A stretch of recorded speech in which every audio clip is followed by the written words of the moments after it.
It's 5 something a.m. I'm running the San Jose half marathon. It's my 4th half marathon, so it's my 4th half marathon this year, so I'm not scared. I used to be very scared. I used to be very afraid. Today I'm not afraid. We get there at 7 a.m. and the gun went off, or the horn went off, and we were let out. The first mile, I'm like, why am I doing this? Miles 2 to 4 just go by like this. Mile 5, I saw my mom. And she was standing in the middle of downtown San Jose. It was very hot. I took her hat. And then I kept going. And at this point, miles 6 and 7 is where I start feeling things. Mile 6 and 7 is where, in my head, I need to be like, think about nothing. If you focus on the pain will grow. So you can't focus on the pain.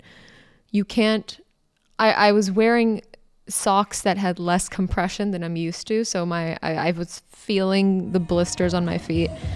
At mile 8, which was after the turnaround, so now we're going back to the start line, I saw my mom again. My mom was giving out water because she had nothing to do. She was giving out water to all the runners. This was the point in the race where at mile 8, you tell yourself you have 5 more miles to go.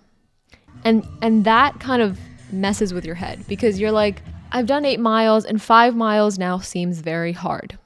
And it's not even like, I don't want to do this. It's more, how am I going to do this?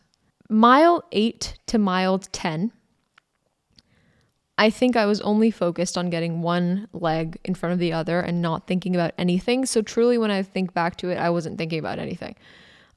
Mile 10 is where I saw water stations, and I stopped at every single water station.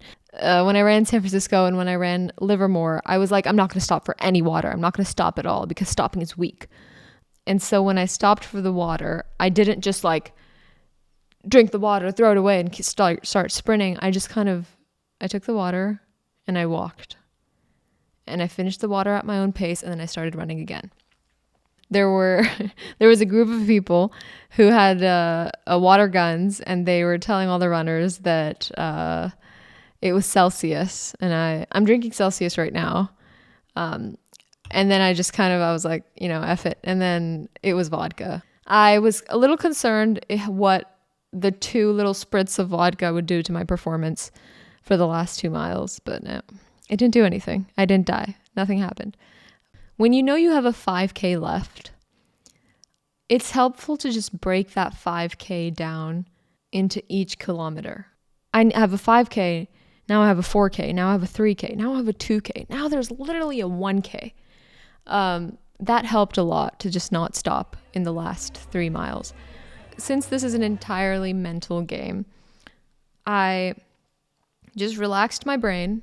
And usually I would push myself to sprint to the finish line. But this time I was like, you know what? No, just jog. It's okay.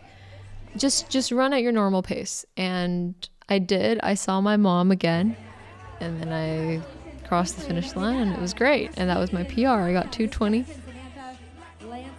It's you versus you. Everything is you versus you. The moment that I got incredibly confident that I will be able to run these last 2 miles, I ran the last 2 miles with a lot of ease. I wasn't stopping and sprinting. It was just like I was relaxed and I was going and I wasn't focused on what everyone else around me was doing. And it was just me and my brain. And I think that's most of life. Like if you tell yourself you can't do something, you can't do it.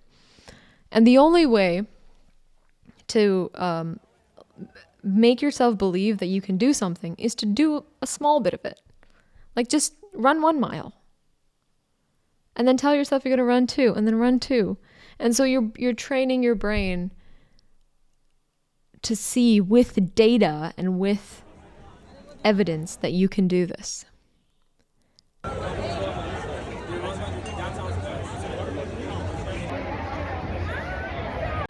Thanks for watching if you did watch this far. Yeah. Cool. Bye.